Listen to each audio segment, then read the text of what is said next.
Oh, now, Crow's Gap, stop shoving. I've been here all morning. Vincent! You must help me. I'm drowning in a sea of bodies. Here, take my arm. Now, forward, Mr. Wilson, to the steps of the officers of the League. Oh, yes, but is it worth it, Vincent, all this? Worth it? You cannot fail, Mr. Wilson. Now, just look. From palest canary to deepest carrot, but none to match your own incandescent drop. Why, what you have above your brow is a veritable warning beacon. No, you are certain to be elected then. Short hours, easy work, good pay. And this is not worth it. Well, hundreds of men, Mr. Wilson, they think it worth it. Would not be here otherwise. Yes, I suppose you're right. But it is hard. The hardest thing about any easy berth is the getting of it. But you, Mr. Wilson, have unique qualifications. So, onward. Yes, onward. Ever onward. All right. Okay. To the steps.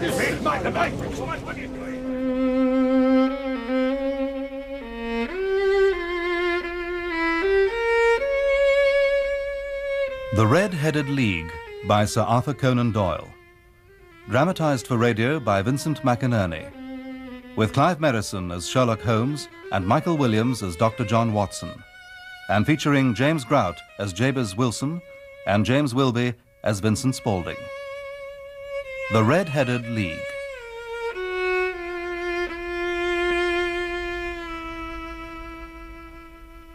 Passing down Baker Street one Saturday morning in the autumn of last year, that is to say 1890, I decided to look in on my old friend Sherlock Holmes at number 221B. Admitting myself, I began to mount those familiar 17 stairs, wondering as I did so who or what I might find in his rooms. For the great detective, as you are no doubt aware, drew like a magnet all kinds and conditions of men and women, many of them as singular as their problems. Holmes? Why, Holmes, I had no idea. Perhaps I shall wait in the other room. No, my dear Watson, come in, I beg of you. You could not have arrived at a better time.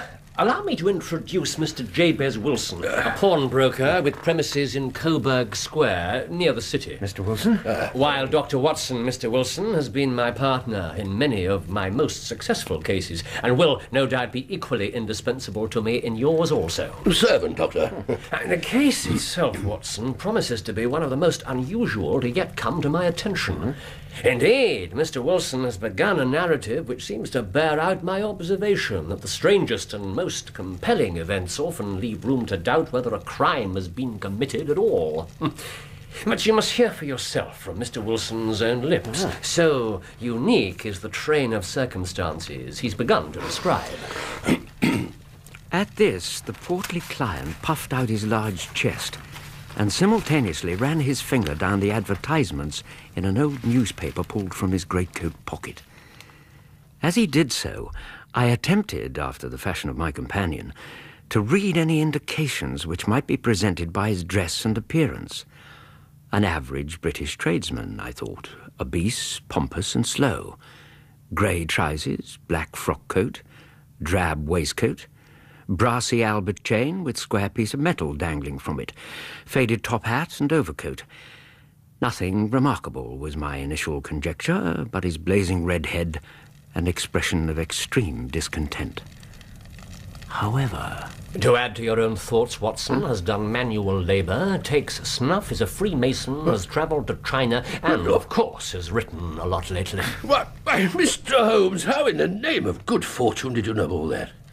Even as to the fact I started as a ship's carpenter. Your right hand, my dear sir, quite a size larger and more developed than your left. Ergo, you worked hard with it. Then your arc and compass breastpin denoting your Masonic order. China, of course, we get from Watson. That square piece of metal on your watch chain, Mr. Wilson, a Chinese coin, perhaps. Exactly. While as for the writing, what else could have produced that shiny 5 inches or so on the cuff of his right sleeve, where he rests it upon the desk? Well, I never. I thought at first, Mr. Holmes, that you'd done something clever. Now I see there's nothing to it at all. Watson, I begin to think I make a mistake in explaining, and my poor little reputation will suffer shipwreck if I continue to be so candid. But I interrupt your flow, Mr. Wilson, so begin again, I beg of you. Yes, well, as I was saying, Mr. Holmes, I have a small pawnbroker's near the city. It's not a large affair, and, to be honest, not of late a particularly flourishing one. You're there alone, Mr. Wilson? Well, almost. A widower, you see, Doctor. Never any children. Just a 14-year-old girl does a bit of cooking and cleaning. Mm-hmm. Assistants? Well, one time I had two, but now, well, it's just one. I can't really afford him, except he comes for half wages to learn the business. That is an obliging youth. And his name? Spaulding. Vincent Spaulding. Though he's not such a youth. It's hard to put an age on him, really. But as for willing, and smart, too, he's very smart. In fact, could earn elsewhere twice what I give him. But if he's happy with me, why should I put ideas into his head? That's what I say, Mr. Holmes. Why, indeed. You are a lucky man. Oh, he's had his faults, too. There never was such a fellow for photography. Always snapping away with his camera when he could be improving his mind. And then diving down into the cellar. I allow him to use it as a developing chamber. This assistant, Mr. Wilson, does he still favour the wet collodion method for developing, do you know? Or has he gone over to the gelatina bromide process? I've an interest myself. I've no idea, sir, no idea. I never goes down there because of the light.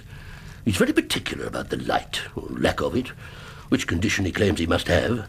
I can't afford to lose him, so I humour him and leave the cellar as his particular and private domain. I don't know that Vincent Spaulding isn't almost as remarkable as your advertisement. Speaking of which... Yes, the advertisement. Well, gentlemen, it was just this day, 8 weeks ago, and there am I, sitting in the back office, business not being brisk, you might say, listening to the bird and poking the coals, when suddenly... Wilson? Wilson! There you are. And here is your paper. Oh, heaven knows how you concentrate with all this blessed ticking. Clocks go with pawnbrokers, Mr. Spaulding, like sails with ships. You'll learn. Well, I've certainly learned something from this paper. Lord, if I were a red-headed man. Red-headed? Why? What is it? Another vacancy on the Red-Headed League. Worth quite a small fortune to whoever gets it.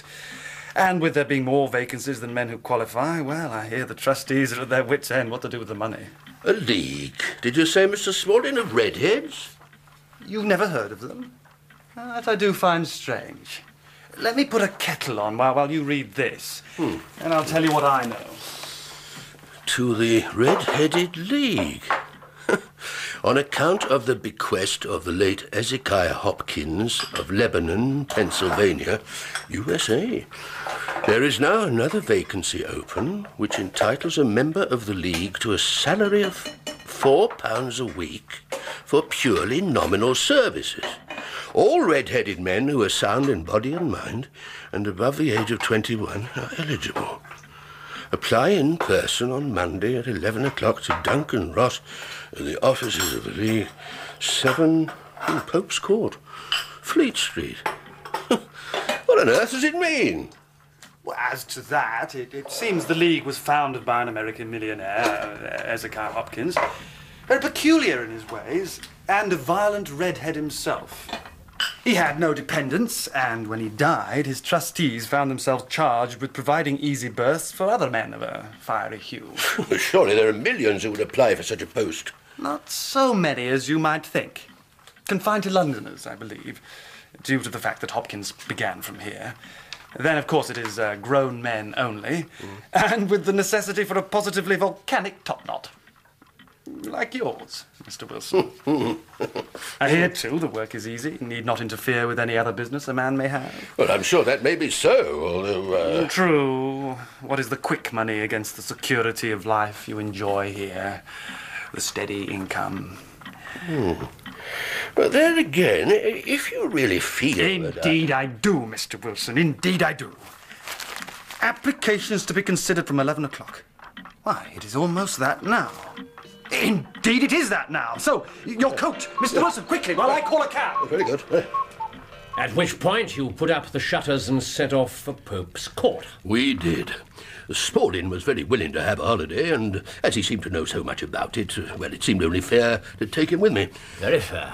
And absolutely essential, I'd say. Wouldn't you, Watson? Oh, undoubtedly.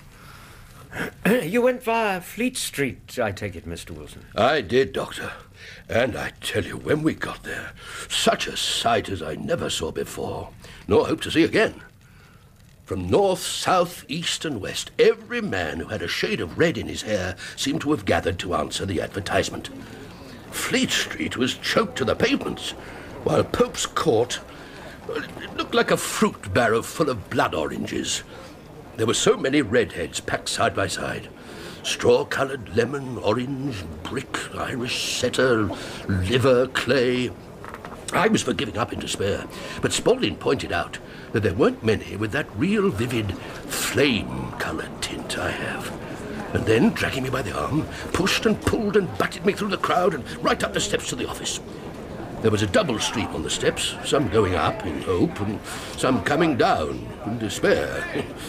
Be that as it may, my assistant wiggled us until we stood inside, in front of a small deal table, behind which sat a man with a head even redder than mine. Aye, next. Good day, sir. My name is Spaulding, and this is Mr. Jabez Wilson, willing, if chosen, to fill the vacancy in the Red-Headed League. If chosen? If chosen, Mr. Spaulding? Why, I cannot ever recall having seen anything so fine. What colour? What texture? Every requirement is satisfied. Aye, and it would be an injustice to hesitate. But What the devil are you doing, sir? simply part of my instruction, Mr. Wilson, to administer a violent tug to the hair of any successful applicant. For we have twice been deceived by wigs and once with paint, while I could tell you tales of cobbler's wax which would disgust you with human nature. However, there are tears in your eyes, so all is as it should be. Congratulations, Mr. Wilson, and welcome to the Red-Headed League. Mr. Ross, Duncan Ross, and now, if you will excuse me, you other gentlemen, the vacancy has been filled. Leave the office if you will. Now, and convey the information to those still waiting outside. Gentlemen, if you please. Ah, that's better. Now, to particulars. You are a married man, Mr. Wilson. Widowed, I'm afraid, sir. But children, I hope, of a fine red-headed hue. No, sir, we never... Though we always... Dear me. For you must know the fund is for both the maintenance and the propagation of the red-headed. I don't really... But, Mr. Ross, what an abundance in the article itself. What a vigour in its growth. What a colour in its pigmentation. Aye, you're right, Mr. Spaulding. I was allowing what could be to blind me to what is. Mr. Wilson, when will you be able to enter on your new duties? Well, as to that, Mr. Ross, that would depend on what they were. I mean, what hours they occupied. What, the £4, was it, sir? Aye, per week. While the hours, why, 10 until 2 every day, starting next Monday. Every day note, Mr. Wilson. Or, I might add, the position is forfeit. While the work, simply to copy out the Encyclopedia Britannica. Good enough? Aye, I see it is. So now, Mr. Wilson, I have an appointment and will simply leave you with my congratulations. And leave me he did. What a very, very interesting proposition. Yeah, it was, Mr. Holmes. And I went home very pleased with my own good fortune, but... A feeling that did not last? No. By evening, Doctor, I must admit I felt a low spirits, not knowing whether the whole thing was a hoax. But you were persuaded otherwise? It was Vincent Spaulding, actually, Mr. Holmes, who brought me round to it again. Ah. So, the next morning, I bought a bottle of ink, a quill pen, and 7 sheets of foolscap, and started out for Pope's Court. To find what? Everything as promised. And Duncan Ross waiting to start me on the letter A. And at the end of the week? Well, he checked my work, complimented me on it, and then placed 4 shining sovereigns on the table, repeating the dose every Saturday thereafter. But not today. 8 weeks. 8 weeks regular as clockwork I went there. Some days I saw him, some days I didn't. Some days a fleeting visit, some days a positive haunting. 8 weeks. Abbots, armour, architecture, Attica, with hopes of getting to the bees before long. 8 weeks, and a sea of foolscap, and 4 sovs every Saturday. And then, this morning... What about this morning? 10 o'clock on the dot, Mr. Holmes, as usual, with a springy misstep as any man might on payday, to find the door locked, with a square of cardboard tacked to it. I've got it here. Doctor, what do you think of that? October the 9th, 1890. The Red-Headed League is dissolved. Well, Mr. Wilson. well. Well, I cannot see there's anything very funny. And if you can do nothing better than laugh at me, I'll take myself elsewhere. No, Mr. Wilson, I beg you, reseat yourself. I really wouldn't miss your case for the world. It's most refreshingly unusual. But there is, if you'll excuse me saying so, something just a little funny about it. But I realise also it must have been very annoying. You were, I take it, Mr. Wilson, very annoyed. Staggered is the word, Mr. Holmes. Staggered. And a bit angry. Though I realise I had no right to be. So, I sought out the landlord, who lived on the ground floor. He'd never heard of the League. Was under the impression the rooms were let to a solicitor named William Morris, who was waiting for his new office to be made ready, which had happened the day before. This William Morris, who I suppose we can equate with Duncan Ross, you ascertained his new address from the landlord? Indeed I did, Doctor, and went right round there to find a maker of artificial kneecaps. Dear me. My own sentiments, Doctor. Though I express them a bit different. So, I went home to take the advice of my assistant, which was to wait, and no doubt I would hear by post. But that was not quite good enough, Mr. Holmes, as I did not wish to lose such a place without a struggle. And, as I had heard you were prepared to give advice to poor folk who needed it, I turned to you. And you did very wisely, for your case is a remarkable one. And it's possible graver issues hang from it than might at first sight appear. Well, grave enough. Why, I've lost £4 a week. On the other hand, you've taken some £30 from this extraordinary league, to say nothing of the minute knowledge which you've gained on every subject that comes under the letter A. And now, Mr. Wilson, I feel it's time to review a few facts, after which I shall ask one question. Now, first the facts. You advertised for an assistant and a number of applicants turned up. From this number, you chose Vincent Spaulding. Why? Why? Because although obviously willing and exceptionally intelligent, he was prepared to come for what amounted to half wages. A man like that needs to be considered, to be brought under the microscope, to have questions asked about him. Or at least one question, which is, what, Mr. Wilson, does Vincent Spaulding look like? Well, small, stout, very quick in his ways, no hair on his face. Oh, and one other thing, he has a white acid splash on his forehead. What? Well, I said a white splash Which means of acid. rather 2 other things, I fancy, for are not also his ears pierced, as for ear-rings? Oh, yes. They're done by a gypsy when he was a lad, he claims. But how did you No know? time for that. Yes, but an explanation. Today that's is surely. Saturday. You shall have my opinion on Monday. Until then, behave exactly as normal. Pretend to take Spaulding's advice about waiting to hear in the post. Under no circumstances mention this visit. Do you intend to return to the shop immediately? Why, I was Might thinking I of it. ask you to walk in the park instead, for an hour or so? Walk? Well, if you insist, Mr. Holmes. Recommend rather than insist, Mr. Wilson, and perhaps, yes, for nearer 2 hours. Oh, one further thing. What time do you go to bed? To bed, sir? Why, 11 every night. Excellent, excellent. Well, goodbye then for the moment. Watson, if you'd be so kind. Yes, of course.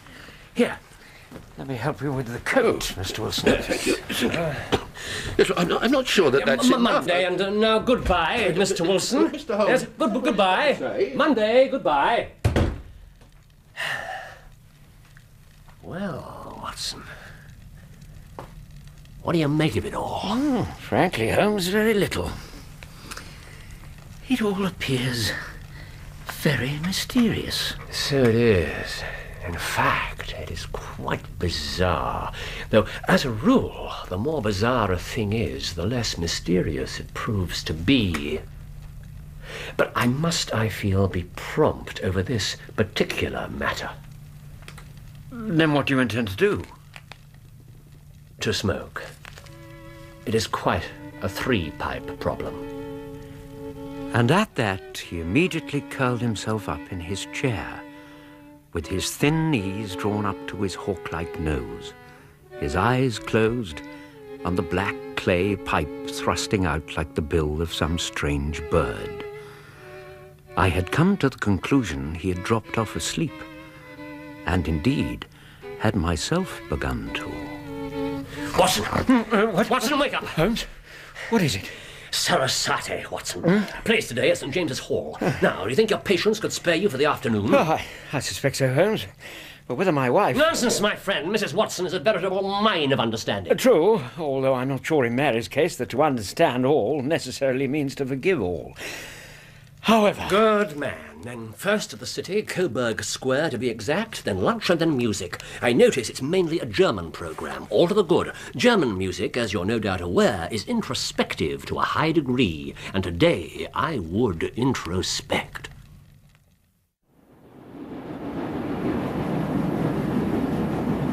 We travelled by the Underground as far as Aldersgate, and a short walk brought us to Saxe Coburg Square, the scene of that singular story we had listened to earlier that morning. The square itself was a shabby genteel place of 4 lines of dingy 2-storied brick houses, overlooking a small railed-in neglected park. On one of the corner houses of one of the 4 rows hung 3 gilt balls and a board announcing Jabez Wilson, obviously the place where our red-headed client carried on his business. Stopping in front of this particular dwelling, Holmes regarded it intently, his head on one side, his eager eyes shining brightly between half-closed lids. After this initial perusal, he walked slowly up our side of the square, looking very keenly at each individual house, then walked back again with a somewhat lighter step to the corner, where both myself and the house of the pawnbroker stood. He paused, and then, suddenly, with his stick, and equally suddenly... Good day, gentlemen. May I ask you to step in? I think not. My friend and I have merely lost our way. Ah, perhaps you're old customers and wonder where Mr. Wilson is. Let me tell you, my name is Vincent Spaulding, and I'm now his assistant. However, I have his complete confidence and pride myself on my discretion, given the delicate nature of our business here. Now, are you sure you will not step in a moment? I am afraid we do not have time, Mr. Spaulding. Given the delicate nature of our business is simply to get to the Strand as quickly as possible. I see. Well then, 3rd right, 4th left. Good day. This way, Watson. Do not look back. Holmes, did you see it? The acid stain on his forehead. Indeed. Smart fellow, that Mr. Vincent Spaulding. Possibly 4th smartest in London. While as for daring, why, he may be the 3rd. Still, now he's been seen and identified. Left here. Although, Watson, it was not specifically to see Mr. Spaulding that I called, but rather the knees of his trousers. His trouser knees? What on earth could they tell you? Why, what I expected. And why beat the pavement? My dear doctor, this is the time for observation rather than talk. We are spies in an enemy country. Left again. Good Lord. Farringdon Street. Indeed.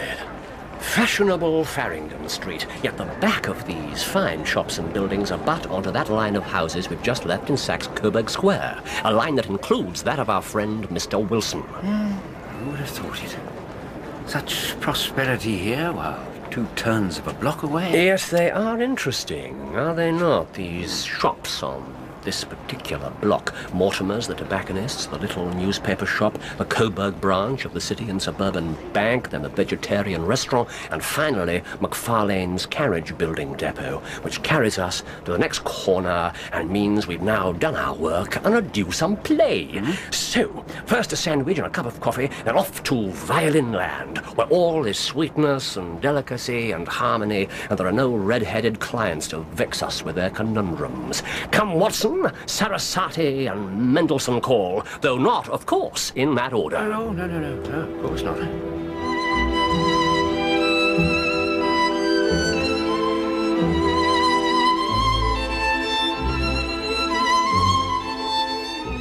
Once in St. James's Hall, my friend became a different man. A very capable performer himself and composer of no ordinary merit, all afternoon he sat in the stalls, wrapped in the most perfect happiness, waving his long, thin fingers in time to the music. His gentle, smiling face and languid, dreamy eyes, as unlike those of Holmes the sleuth hound, Holmes the relentless, keen-witted, ready-handed criminal agent, as it was possible to conceive. I have often thought that he was possessed of a dual nature in his singular character. One of those conditions now beginning tentatively to intrude into the medical journals. I had mentioned as much to my wife. She, however, had a far more downright opinion of Holmes's moods. For myself, I felt his extreme exactness and astuteness in detection represented a reaction against the poetic and contemplative mood occasions such as the present brought to the fore, and that the swing of his nature would shortly take him from extreme languor to devouring energy, promising an evil time to those he had set himself to hunt down. A memorable performance, Watson. Both soothing and invigorating. Ever the hallmark of great art. And now you wish to go home, no doubt? It would be as well, Holmes. Arrangements pertaining to my practice, you know. And, of course, Mary. Yes, well, I, too, have arrangements to make regarding, as it were, my practice. The Coburg Square business is serious. I believe a considerable crime is being contemplated. I think we'll be in time to prevent it, but it being Saturday complicates matters. Be that as it may, one thing is sure, that I will need your help tonight. Ah, at what time? 10 o'clock at Baker Street. I shall be there. Ah, good man. Oh, and Watson. Yes, Holmes? Come armed. And with that, Holmes vanished into the crowd as if he had never been. For my part, I made my way home to Kensington and my wife. Mary, bless her, had rightly guessed where I had been and with whom. Yet chid me no more than to accuse me of marrying her under the false pretense that while all the world believed she held my heart, in reality it belonged to Holmes. We passed the early part of the evening quietly and after our usual fashion.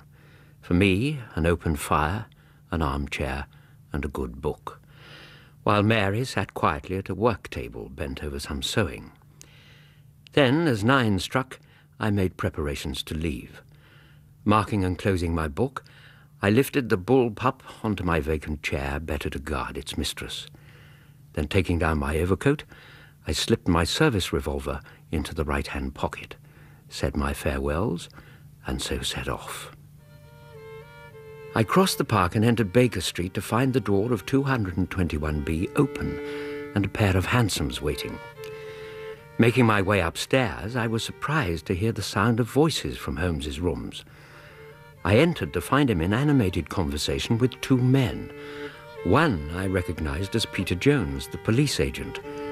The other, a long, thin, sad-faced man with a very shiny hat and oppressively respectable frock coat.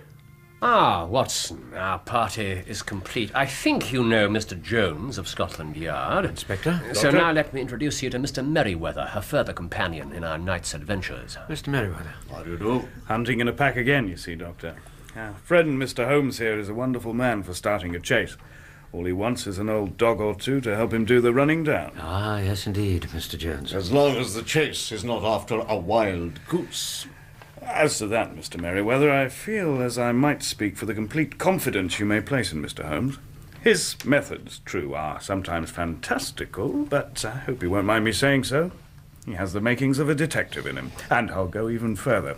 It's not too much to say that once or twice he has been more nearly correct than the official force. My dear Jones, praise indeed. All very well. But this is the first Saturday in 27 years I've missed my rubber of whist, and I am a man of settled habits. You may console yourself, Mr. Merryweather, with thought of the stakes you'll be playing for later this evening, which will be far more exciting than you've ever known heretofore.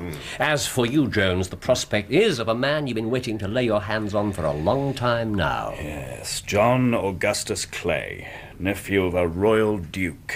Eton and Oxford, then murderer, smasher, thief and forger. Good heavens, Holmes. Almost impeccable credentials. Even for you. If you will permit an observation from one who may perhaps seem a layman, doesn't this, Mr. Clay, seem rather too well known to be still at liberty? Bless you, sir, that's just it. Crack a crib in Scotland one week, raising money to build an orphanage in Cornwall the next. A strange mixture of saint and sinner, and cool as a cucumber. Why, I've never set eyes on him yet, though I've been after him for years. Though you, I trust, Mr. Holmes, may perhaps be able to recognize him, should you see him? He has a white acid scar on his forehead, received when he and some Confederates were making a set of forged plates completely to undermine the currency of Patagonia. One of Clay's colleagues took exception to what he considered Clay's high-handed, aristocratic mien and threw a beaker of acid at him. So, Mr. Merryweather, not only will I recognize Clay, but firmly hope to introduce you to him before the evening is out. But now it's past 10. Watson, my hunting crop from the wall, if you will. Then, gentlemen, the hansoms. At the beginning of our drive, as we rattled through an endless labyrinth of gaslit streets, Holmes was not very communicative, preferring, it seemed, to lie back, humming snatches from the works we had heard earlier that afternoon. Then suddenly, he began one of those curious semi-monologues, during which, although I was present, he spoke almost as if to himself, and without ever looking in my direction. The half-smile that had crossed Merryweather's face when Holmes had described Clay's aristocratic mien came ironically to my mind. Something of a fossil, old Merryweather. Jurassic period, perhaps. But for the £30,000 interest in all this, we must have him along, I feel. £30,000, Holmes? Who is he? Jones, I also consider it well to have with us. Not a bad fellow, though an absolute imbecile in his profession. However, as brave as a bulldog and tenacious as a lobster. Ah, we've turned into Farringdon Street. Stop here, cabby. And Merryweather? Why, tonight, Watson, he is simply our guide to the underworld. And leaving the hansoms, we followed Merryweather into that same underworld. First, he conducted us down a narrow way. Then, through a side door he opened with a large key. Then through a massive iron gate. Then, with a lantern he lit, down a dark, earth-smelling passage. Then a further massive door, which he opened with an even larger key. And being passed through that, we stood in what seemed a vault or cellar, piled round with crates and massive boxes. Excellent. Excellent. The lantern, if I may. Jones, check for intruders, if you will. Though our quarry will hardly be astir yet. How we are at present, Doctor, there's no doubt you've divined, in the vaults of the City and Suburban Bank, Mr. Merryweather being the chairman of directors of that same establishment. Now. Good. No vulnerability from above. Nor below, Mr. Holmes, if you'll allow me to demonstrate. Merryweather. So it almost sounds hollow. I really must ask you to be a little more quiet, Merryweather. You've already imperiled the success of our whole expedition. Might I beg you to sit on one of the boxes and not interfere? Jones, anything lurking among the crates? Nothing, Mr. Holmes. Good. So... Watson, the lantern here, if you please. Yes. So, gentlemen, by my reckoning, we have an hour or so to wait until our good friend Mr. Wilson retires to bed and Spaulding begins his photographic practices once more with his assistant. For rest assured, this is work for more than one pair of hands. These boxes contain the gold, I assume, Merryweather? Of course. Some sort of special assignment, Mr. Merryweather? 30,000 Napoleons borrowed from the Bank of France, Doctor, for an occasion when we had to be seen to be strengthening our collateral. in the event it was not required, and has lain here since, unpacked and awaiting reshipment. This crate, which Mr. Holmes has adjured me to sit on, contains 2,000 of those same Napoleons packed in lead foil. If you please, gentlemen, that is enough. A final point or two before we begin our vigil. Mr. Jones, have you settled the depositions of your men? 2 of my best waiting outside the front door in Coburg Square. Excellent. Now, gentlemen, in a moment I will draw the screen over the dark lantern, after which time there will be complete silence until I give the word. Jones, stand near my side. Merriweather behind the case. Now, Watson, these are desperate men and may try to use their guns. If so, have no compunction about shooting them down. Cock your revolver now, which will be the last sound I wish to hear until I give the order to move in. I primed my revolver, laying it in front of me on top of the case, and an instant later, the vault was plunged into utter and suffocating darkness as Holmes covered the dark lantern. Then how slowly, how very slowly time seemed to move. One part of my mind knew that the hour could not yet possibly be up. Another felt that the night must almost have gone, and dawn would even now be breaking in the cool London street somewhere overhead. My limbs became weary and stiff, yet I feared to change my position. As with the blind, my hearing became so acute that I could, towards the end, come to distinguish the deeper in-breath of Jones from the thin sighing note of the bank director. Suddenly, a needle of light appeared between 2 of the central floor flags. At first, it seemed a single golden spark, then a chink, then a yellow spill, then a lurid gash, then, without warning, a hand appeared, a white, almost womanly hand, whose fingers writhed momentarily within the light and as quickly withdrew. And then... All clear, Archie. Give me a bunk up. Now the chisels in the bag. And finally you. Here, my arm. A fine hand, Mr. Wilson. What resolution in your R's, subdued passion in your B's. No time for that, Archie. But will the quills last out? That's what I'm wondering. Come on. Up with you. Yeah. Right, my boy. And here you are. And here you will stay. Now, Jones! Jump, Archie! Jump! I'll swing for it! With your mother! No, you don't, Clay! Ow! Take up his gun. It's no use, Clay. Your chance is gone. Perhaps. My pal is all right, though, I fancy, even though he's left his coattails behind. You won't get a conviction on that. We won't have to. We have men posted at the front door in Coburg Street. When Archie, alias Mr. Duncan Ross, emerges from this cellar and tries to make a run for it, he will soon find himself occupying another one, though this time in Scotland Yard. Eh, Mr. Jones? But smaller, Mr. Holmes. Smaller and more secure. Not for nothing after all, eh, Mr. Merriweather? So, you are Sherlock Holmes. And you, John Augustus Clay. And did you ever find your way to the Strand, Mr. Holmes, on that piece of business you mentioned?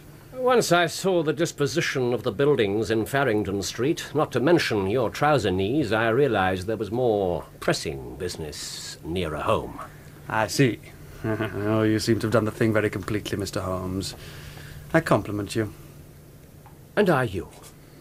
The red-headed idea was both new and effective. I'm not sure effectiveness is any substitute for success. My congratulations again, however, for what they are worth. Yeah, it's all very nice. Now we'll see how their derbies fit. I beg you will not touch me with your filthy hands. You may not be aware, but I have royal blood in my veins. Come on, hold them out. Have the goodness also, when you address me, to say sir and please.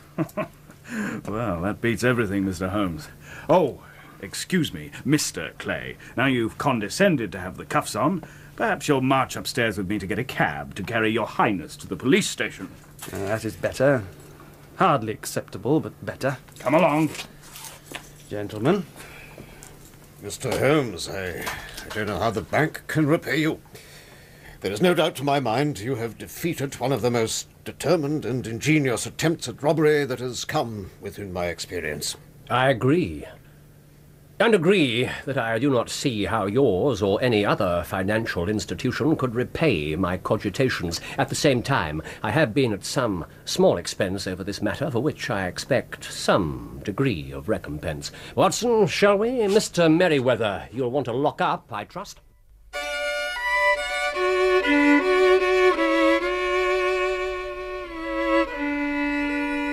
So, why get us so much trouble in the first place? Quite. More whiskey, old fella. Help yourself.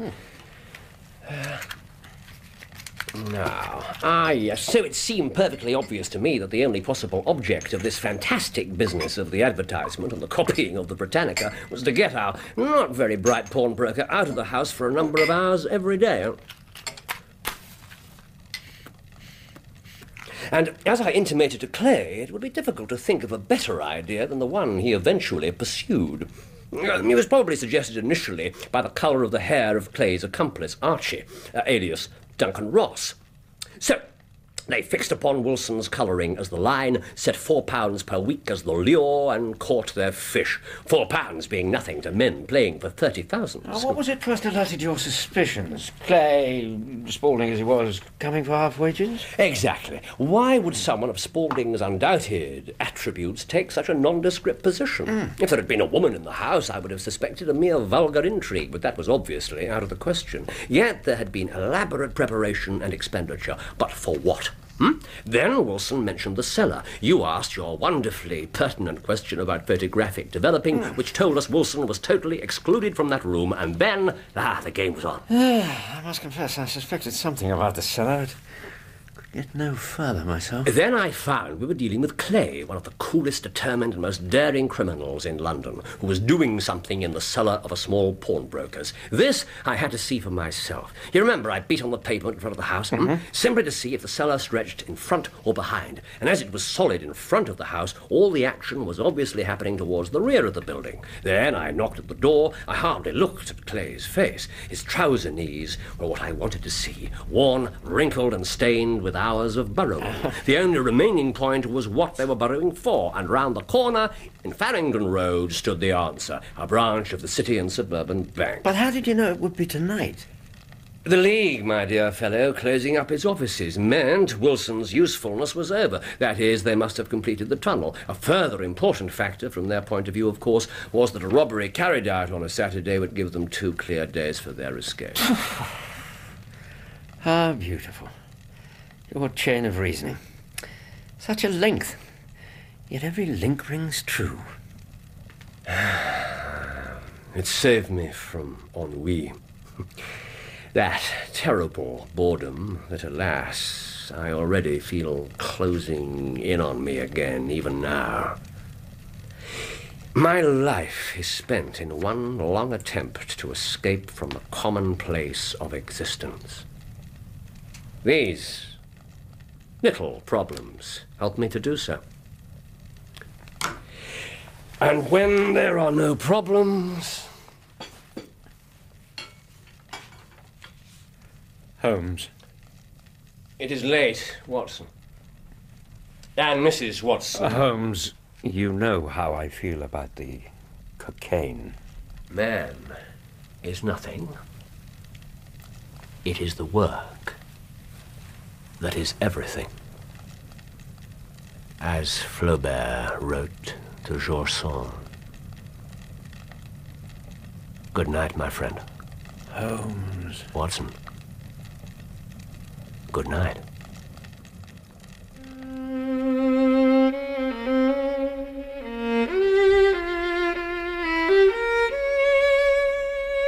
In The Red-Headed League, Sherlock Holmes was played by Clive Merrison and Dr. Watson by Michael Williams.